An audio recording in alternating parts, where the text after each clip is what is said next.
తెలంగాణ రాష్ట్ర సమితి ఆవిర్భవించి 16 ఏళ్లవుతోంది. ఈ 16 ఏళ్లలో అనేక ఎత్తుపల్లాలను చూసింది. విజయాలను అపజయాలను కూడా చూసింది. విజయాలకు పొంగిపోకుండా అపజయాలకు కుంగిపోకుండా పోరాటమే ఊపిరిగా ప్రత్యేక రాష్ట్రం కోసం అలుపెరగని పోరాటం చేసింది. రాష్ట్రం సిద్ధించింది. టీఆర్ఎస్ పాలనా పగ్గాలు చేపట్టింది. ప్రజల ఆకాంక్షలు ప్రతిబింబించేలా పరిపాలన అందిస్తున్నామని టీఆర్ఎస్ అంటోంది. దీనికి సంబంధించిన అంశాలను రేపటి బహిరంగ సభలో ప్రజల ముందు ఉంచబోతున్నారు కేసీఆర్. ఈ నెల 27న హన్మకొండ ప్రకాష్ రెడ్డిపేటలో టీఆర్ఎస్ భారీ బహిరంగ సభ నిర్వహించబోతుంది. దీని ఏర్పాట్లను మొత్తంగా ఇన్ఛార్జి పెద్ది సుదర్శన్ రెడ్డి ఇక్కడ ఉండి కూడా చూస్తున్నారు. మనతో సుదర్శన్ రెడ్డి గారు ఉన్నారు, ఆయనతో మాట్లాడారు. సుదర్శన్ రెడ్డి గారు, చారిత్రాత్మక సభను టీఆర్ఎస్ నిర్వహించబోతుంది. ఇందుకోసం ఎటువంటి ఏర్పాట్లు చేశారు? టీఆర్ఎస్ 16వ వార్షికోత్సవ పండుగ నిర్వహిస్తున్నాం. ఇదే స్థలంలో కేసీఆర్ గారి నాయకత్వంలో తెలంగాణ రాష్ట్రాన్ని తెచ్చుకున్న రాష్ట్రాన్ని 3 సంవత్సరాలు నిండక ముందే స్వయం పాలన, స్వపరిపాలన, సుపరిపాలన ఏందో కేసీఆర్ గారి నాయకత్వం ఇప్పుడే తెలంగాణ ప్రజలకు చూపించడం జరిగింది. కాబట్టి ప్రజలందరూ ఆనందంగా ఉన్నటువంటి ఈ సందర్భంగా మాకు 16వ వార్షికోత్సవ పండుగ జరుగుతుంది. ఈ పండుగ తెలంగాణ ప్రజలందరి పండుగ కాబట్టి ఇక్కడికి వచ్చేటువంటి ప్రజలు కూడా లక్షలాది మంది వస్తారనే ఒక అంచనాతోటి వచ్చేటువంటి ప్రజలకు వేసవిని దృష్టిలో పెట్టుకొని వారికి అన్ని రకాల సదుపాయాలు కూడా ఇప్పటికే పూర్తి చేయడం జరిగింది. ముఖ్యంగా సభాస్థలికి సంబంధించి 276 ఎకరాల సభాస్థలి చదును చేయడం జరిగింది. అదేవిధంగా టీఆర్ఎస్ చరిత్రలో, అదేవిధంగా దేశ చరిత్రలో ఏ రాజకీయ పార్టీ కూడా వాడినంత అతిపెద్ద వేదిక మొట్టమొదటిసారి ఇక్కడ వేదిక నిర్మాణం కూడా కేసీఆర్ గారి యొక్క ఆదేశాలు. 2003, 2007, 2010లో టీఆర్ఎస్ తెలంగాణ రాష్ట్ర సాకారం కోసం భారీ ఎత్తున ఉద్యమాలు చేసింది. మళ్ళీ తెలంగాణ ప్రభుత్వం ఏర్పడిన తర్వాత కూడా ఇంత భారీ ఎత్తున సభ నిర్వహించడానికి ప్రత్యేక కారణం ఏదైనా ఉందా? నాడైనా నేడైనా కేసీఆర్ గారి వెంటే తెలంగాణ ప్రజలందరూ ఉన్నారని చెప్పడానికి ఈ సభ రేపు చరిత్ర సృష్టించబోతుంది. తెలంగాణ ప్రత్యేక రాష్ట్రం 4 కోట్ల మంది ప్రజల కోసం ప్రత్యేక రాష్ట్రాన్ని సాధించిన నేత కేసీఆర్ గారు. వచ్చిన రాష్ట్రాన్ని కూడా పరిపాలించే అరుదైన అవకాశం కేసీఆర్ గారికి దక్కిన సందర్భంగా కుచిత బుద్ధిని ప్రదర్శించకుండా టీఆర్ఎస్ పార్టీ 4 కోట్ల మంది ప్రజల క్షేమం కోసమే ప్రతి పథకాన్ని కూడా రూపకల్పన చేసింది కేసీఆర్ గారి నాయకత్వంలో. వేదిక సంబంధించి చెప్తారు. ముఖ్యంగా వేదిక డెఫినెట్గా చరిత్రలో నిలబడే వేదిక పైన మరి నియోజకవర్గ ఇన్ఛార్జి స్థాయి నుంచి మొదలుకొంటే గౌరవ ముఖ్యమంత్రి గారి వారు కూడా వేదికపై మరి వారు ముఖ్యమంత్రి ఆదేశాల మేరకు కూడా వారికి అందరూ కూడా ఆహ్వానం ఇప్పటికే అందింది. వేదికకు ప్రత్యేకంగా ఇరువైపులా కూడా కేసీఆర్ గారి మరి కటౌట్లు 60 ఫీట్ల కటౌట్లను మొట్టమొదటిసారి డిజిటల్ పద్ధతిలో కటౌట్ మొట్టమొదటిసారి పెట్టడం జరుగుతూ ఉంది. ప్రభుత్వ సంక్షేమ పథకాలను ఎక్స్పోజ్ చేస్తూ కేసీఆర్ గారి 60 ఫీట్ సంబంధించినటువంటి కటౌట్స్ సభాస్థలిలో 9 కటౌట్స్ కూడా నిర్మాణం చేస్తున్నాం. 27న నిర్వహించబోయే సభ దేశంలోనే ఇంకే సభ ఉండకూడదన్న లక్ష్యంతో కేసీఆర్ దగ్గరుండి ఎప్పటికప్పటికి ఆదేశాలు జారీ చేస్తూ కూడా పార్టీ నాయకులను, కార్యకర్తలను, శ్రేణులను ఒకతాటిపైకి నడిపిస్తూ సభకు సంబంధించిన ఏర్పాట్లను పర్యవేక్షిస్తున్నారు. ఈ సభ నిజంగానే చారిత్రాత్మకం కానున్నట్లు టీఆర్ఎస్ వర్గాలు భావిస్తున్నారు. ఏ మేరకు సక్సెస్ అవుతుందనేది చూడాలి.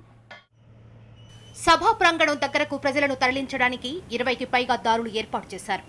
సభకు హాజరయ్యే జనానికి 15 లక్షల వాటర్ ప్యాకెట్లు, 150 వాటర్ ట్యాంకర్లు ఏర్పాటు చేస్తున్నారు.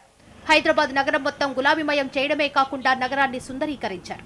ముఖ్యంగా ఏదైతే రాష్ట్ర ముఖ్యమంత్రి గారు రాష్ట్ర ప్రజల కోసం పెట్టినటువంటి సంక్షేమ పథకాలు ఏవైతే ఉన్నాయో దానికి సంబంధించి వరంగల్ నగరంలో ఉన్నటువంటి హోర్డింగ్స్ అన్నీ కూడా ఆ సంక్షేమ పథకాలు విత్ పర్మిషన్ తోటి పెట్టడం జరిగింది. అవన్నీ కూడా రాష్ట్రం నుంచి నలుమూలల నుండి వచ్చేటువంటి ప్రజలందరూ కూడా ఈ సంక్షేమ పథకాలు ఉట్టిపడే విధంగా, అదేవిధంగా కేసీఆర్ గారిని ఒక అద్భుతంగా చూపించే విధంగా ఏర్పాటు చేయడం జరిగింది. 2019 ముందస్తుగా జరిగితే 2018లో జరగబోయే ఎన్నికలకు రిహార్సల్గానే కేసీఆర్ వరంగల్ సభను భారీ ఎత్తున నిర్వహించబోతున్నారు. భారీ ప్రాజెక్టులు, విస్తృతమైన అభివృద్ధి కార్యక్రమాలు చేపట్టినప్పటికీ ప్రజల్లోకి అంతగా వెళ్ళకపోవడంతో వ్యక్తిగత లబ్ధి చేకూర్చే పథకాలను కేసీఆర్ ప్రవేశపెట్టారు. ఈ పథకాలను ప్రగతి నివేదన సభ ద్వారా ప్రజల్లోకి తెలియజేయడం, విపక్షాల ఆరోపణలకు చెక్ పెట్టడం లక్ష్యంగా సభను భారీ ఎత్తున నిర్వహించబోతున్నారు. ప్రభుత్వం చేపడుతున్న సంక్షేమ పథకాలతో ప్రజలు చాలా లబ్ధి పొందుతున్నారని టీఆర్ఎస్ నేతలు అంటున్నారు. బంగారు తెలంగాణ దిశగా బాటలు వేస్తున్న టీఆర్ఎస్ ప్రభుత్వానికి బాసటగా నిలవాలనే ప్రజలకు పిలుపునిచ్చేందుకే ఈ సభ నిర్వహిస్తున్నట్టు తెలిపారు. ప్రభుత్వం చేసినటువంటి దాదాపు 140 పథకాల ద్వారా దాదాపు 60 లక్షల మంది ప్రజలకు అనేకమైనటువంటి సంక్షేమ పథకాలను అందించినటువంటి ప్రభుత్వం. కాబట్టి ఈ స్వరాష్ట్రంలో ఉన్నటువంటి ప్రభుత్వం స్వరాష్ట్ర సాధన ద్వారా లబ్ధి చేకూరుతున్నటువంటి ప్రజలందరూ కూడా అందులో కేవలం ఒక 20% మంది మాత్రమే రేపు సభలో హాజరయ్యేటటువంటి అవకాశం ఉన్నది. ఇంకా పెద్ద ఎత్తున రావడానికి కూడా సిద్ధంగా ఉన్నారు. అందుకనే ప్రజలు మా పార్టీ, మా ప్రాంతం, మా రాష్ట్రం అన్నటువంటి ఒక భావనతోటి రేపు రానున్నటువంటి సభను విజయవంతం చేయడానికి కోసానికి ఉద్యుక్తం అవుతా ఉన్నారు. గత నెల రోజుల నుంచి కూడా అనేక దఫాలుగా డిప్యూటీ సీఎం కడియం శ్రీహరి గారి ఆధ్వర్యంలో అనేక సమావేశాలు కూడా మేము ఏర్పాటు చేయడం జరిగింది. ఇప్పుడు ఒక గత నెల రోజుల నుంచి 15 రోజుల నుంచి మాత్రం మొత్తం హన్మకొండ పట్టణం, వరంగల్ పట్టణం, కాజీపేట పట్టణంలో ఉన్న డివైడర్స్ అన్ని కూడా రకరకాల పూలతో కూడా పాతయన్ని తొలగించి కొత్త పద్ధతుల్లో కూడా గ్రానైట్స్ ఎక్కడా లేని, ఏ పట్టణంలో లేని విధంగా, దేశంలో కూడా ఏ పట్టణంలో కూడా లేనటువంటి గ్రానైట్స్ స్టోన్తోని డివైడ్స్, సెంట్రల్ మీడియన్స్ ఇక్కడ అంటర్ రోడ్లో కానీ కాజీపేటలో కానీ ఏర్పాటు చేయడం జరిగింది. మొత్తం మీద వరంగల్ పట్టణ ప్రజలందరూ కూడా చాలా సంతోషంగా ఉన్నారు. మొత్తం టౌన్ కూడా చాలా అద్భుతంగా తయారవుతున్నది. సభను సక్సెస్ చేయడానికి టీఆర్ఎస్ యంత్రాంగం, మంత్రులు, నేతలు అహోరాత్రులు శ్రమిస్తున్నారు. జనాన్ని సమీకరించడానికి ఇప్పటికే నియోజకవర్గ స్థాయిలో సమావేశాలు నిర్వహించారు. సభను కనీవిని ఎరుగని రీతిలో విజయవంతం చేసి కేసీఆర్ కు ఒక బహుమతి ఇవ్వాలని మంత్రులు ప్రజలకు పిలుపునిస్తున్నారు. 27వ తారీఖు నాడు జరిగే వరంగల్ బహిరంగ సభ ఏర్పాట్లకి గ్రామ స్థాయి నుంచి మొదలుపెట్టి జిల్లా స్థాయి వరకు, వార్డు మెంబర్ నుంచి మొదలుకొని మంత్రుల వరకు అందరం ఇదే పనిలో నిమగ్నమైనం. వరంగల్ బహిరంగ సభ కోసం 2 లక్షల పైచీలకు అని చెప్పి అయితే మేము అనౌన్స్ చేసినామో, ఇవాళ అంతకంటే ఎక్కువ ప్రజా సమీకరణ వరంగల్ సభ కోసం జరుగుతూ ఉంది.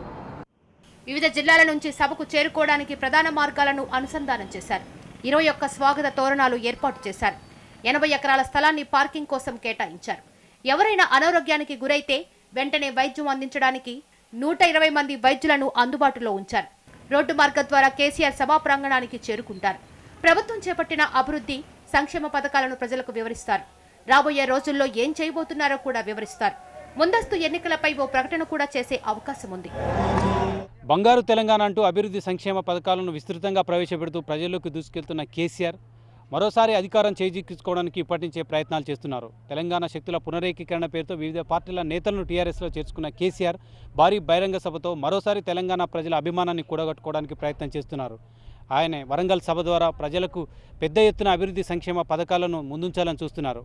అభివృద్ధి సంక్షేమ పథకాలకు ప్రజలు ఏ విధంగా స్పందిస్తారు, సంక్షేమ పథకాలు ప్రజల్లోకి వెళ్ళాయా లేదా, ఈ అంశాలన్నీ వరంగల్ సభ ద్వారా ప్రజలకు తెలిసే అవకాశం ఉంది. ఈ సభ సక్సెస్ పైనే కేసీఆర్ భారీ ఆశలు పెట్టుకున్నారు.